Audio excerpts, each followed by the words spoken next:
ओम जी स्वामी जी प्रणाम। आप सभी को मेरा अभिवादन। तो आज स्वामी जी हम बात करेंगे अल्सरेटिव कोलाइटिस के बारे में। तो अब तक तो स्वामी जी हम ब्रेन फंक्शन की बात कर रहे थे, अब थोड़ा सा उतर के नीचे आ गए हैं। आपने जैसे कहा कि घट की बात कर रहे थे, तो स्वामी जी आज हम घट के थोड़े अंदर जा रहे हैं और जो एक बड़ी बीमारी है पेट की, जिसे कोलाइटिस कहते हैं। और कोलाइटिस मतलब कि आंतों की सूजन, और ये कई तरीके की होती है और कई तरीके से इसके कारण भी हैं, और इसके जो आयुर्वेद के निवारण हैं आज स्वामी जी उनके बारे में हम बात करेंगे।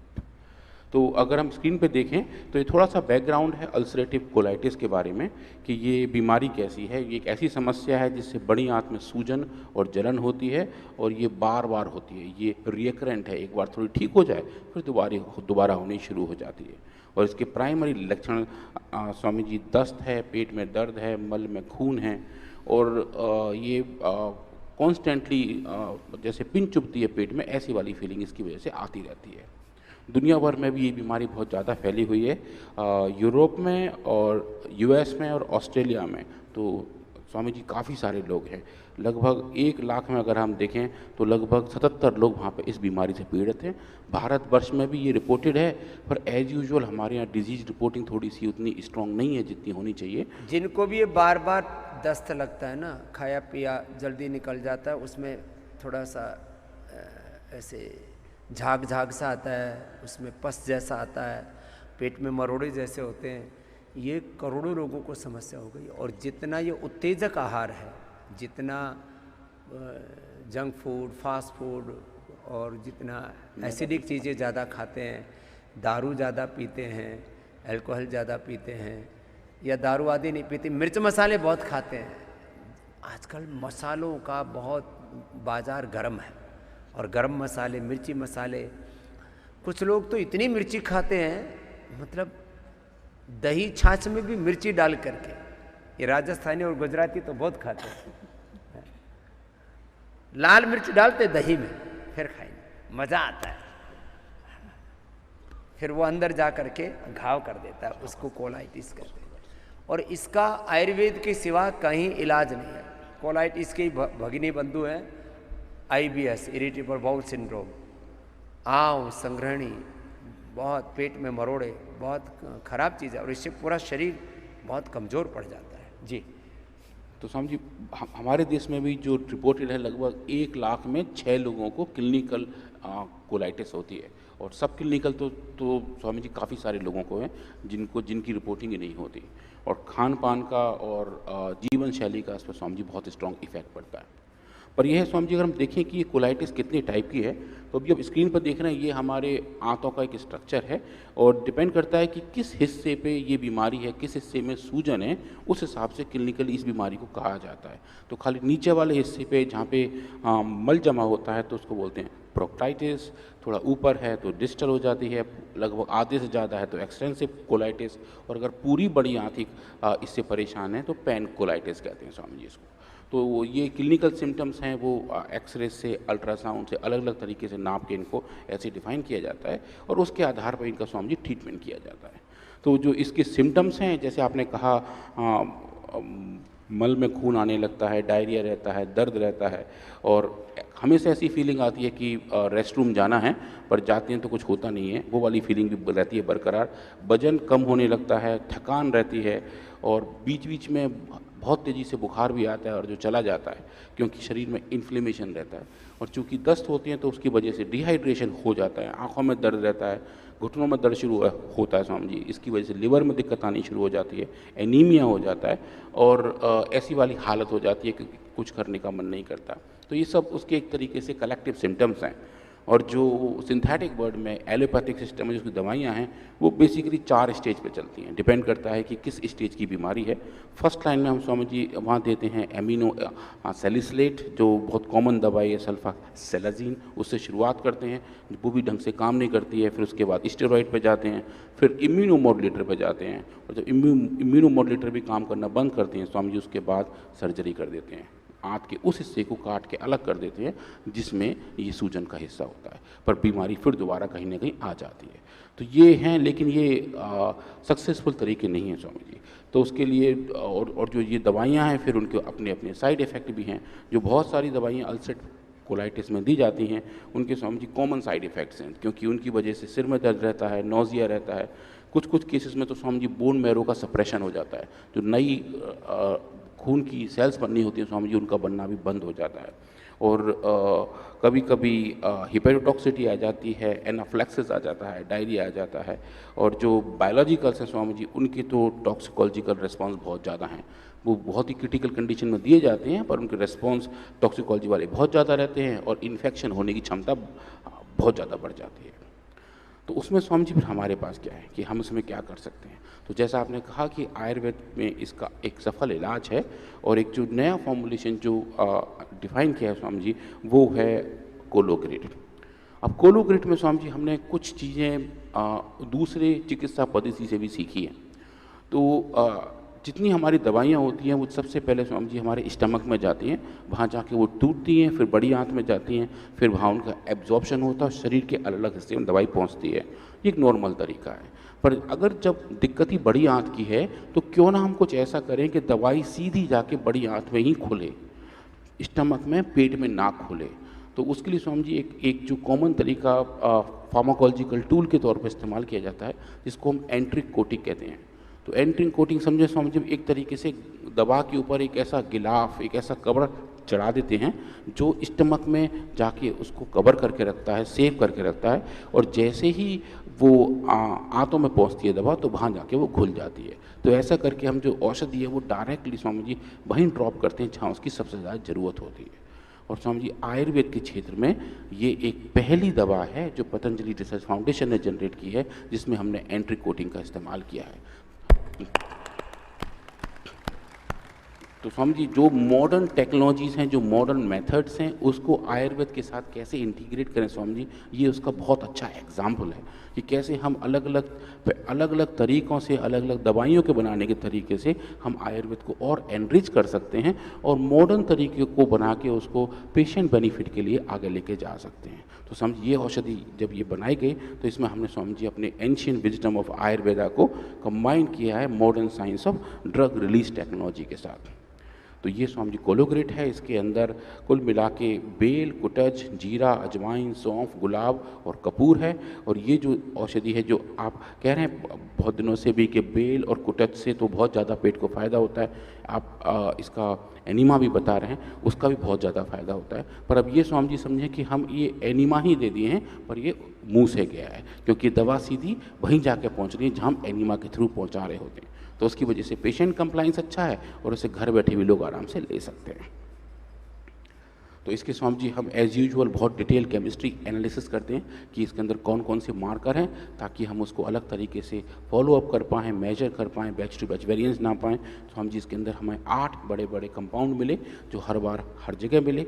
और फिर उसके बाद स्वामी जी ये थोड़ा सा स्कीमेटिक है, थोड़ा सा हम कार्टून के तौर पे दिखा रहे हैं कि जो अलग अलग हमारा पाचन तंत्र का हिस्सा है उस जगह अलग अलग पीएच होती है। पीएच मतलब कि एसिडिटी और बेसिसिटी कितनी है, उसके बीच का जो अनुपात है वो कितना है। तो मुंह में हमारे स्वामी जी पीएच 7 रहता है, स्टमक में पीएच 2 हो जाता है और बड़ी आंत में 7 से 7.5 के बीच में रहता है। तो इसमें पूरी कहानी इतनी है कि क्या हम कुछ ऐसा एंट्रिक कोटेड डिवाइस करें जो pH 2 पे, pH 2 पे घुल ही ना पाए, और अगर नहीं घुल पाएगा तो फिर हम उसे pH 7 पे आराम से घोल लेंगे। तो जो आप स्क्रीन पर दोबारा देख रहे हैं, जो ब्लू पार्ट है वो कोलोग्रिड टैबलेट है और जो आप पीच कलर का देख रहे हैं वो उसके ऊपर एंट्रिक कोटिंग है, और ताकि वो जाके pH 7 पे ही घुले।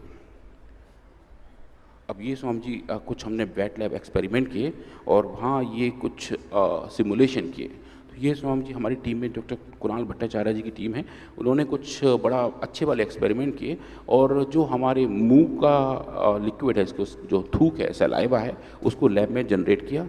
जो पेट का हमारा लिक्विड है उसको लैब में जनरेट किया और जो आंतों का लिक्विड है उसको भी पेट लैब में जनरेट किया। तो उनको हम स्वामी जी कहते हैं सिमुलेटेड फ्लूइड, हमने उनको सिमुलेट किया लैब में और उसके अंदर ये गोलियां रखी और ये देखा कि कितने टाइम में ये गोलियां घुलनी शुरू होती हैं। और उसको स्वामी जी फिर हमने बायोलॉजिकल रिस्पॉन्स के साथ टैग किया कि जो दवा है, जो खाना है, हमारे मुंह में कितनी देर रहता है, पेट में कितनी देर रहता है और आंतों में कितनी देर रहता है। तो मुंह में स्वामी जी 15 सेकंड से ज़्यादा कोई चीज़ नहीं रहती है, 15 सेकंड में हम अंदर गटक जाते हैं, और उसके बाद पेट में लगभग 2 घंटे तक रहता है और आंतों में 2 से 2.5 घंटे तक हमारा खाना रहता है। तो समझिए आप जो स्क्रीन पर देख रहे हैं, जो लेफ्ट हैंड साइड में आपको छोटे छोटे बॉल्स दिखाई दे रहे हैं, ये पेट्री प्लेट में सिमुलेटेड सलाइवा है, जो हमने लैब में जनरेट किया हुआ थूक है, उसमें जब हम ये रख रहे हैं तो 15 सेकंड में स्वामी जी देखिए अब गोली वैसी की वैसी है, वो बिल्कुल नहीं घुली है। और जो उसके ठीक बगल वाला है, उसमें ये Swami ji simulated gastric fluid है, जो हमारे पेट के अंदर का लिक्विड है, उसमें 2 घंटे तक रखें स्वामी जी, और 2 घंटे के अंदर स्वामी जी ये गोली ऐसी की ऐसी है, बिल्कुल नहीं घुली है। और जैसे ही इसको हम ट्रांसफ़र करते हैं सिमुलेटेड स्मॉल इंटेस्टाइन फ्लूइड में, तो स्वामी जी अब देखिए विदिन 45 मिनट्स बाद गोली पूरी घुल जाती है और वो लिक्विड जो है पूरा दवाई के कलर से भर जाता है। तो ये क्लियरली बताता है कि जो हमारी हाइपोथेसिस थी वो यहाँ काम करती दिख रही है। और फिर स्वामी जी हमने इस लिक्विड को लेके अलग अलग मेजरमेंट किए और देखिए इसमें कितने कंपाउंड रिलीज़ हो रहे हैं, कहाँ पहुँच रहे हैं और उनका टाइम डिपेंडेंस कितना है। क्योंकि स्वामी जी इसमें पूरी कहानी काइनेटिक्स की है कि औषधि कैसे पेट के एक हिस्से से दूसरे हिस्से में जा रही है और कितने टाइम तक वो गोली घुलने का प्रयास कर रही है।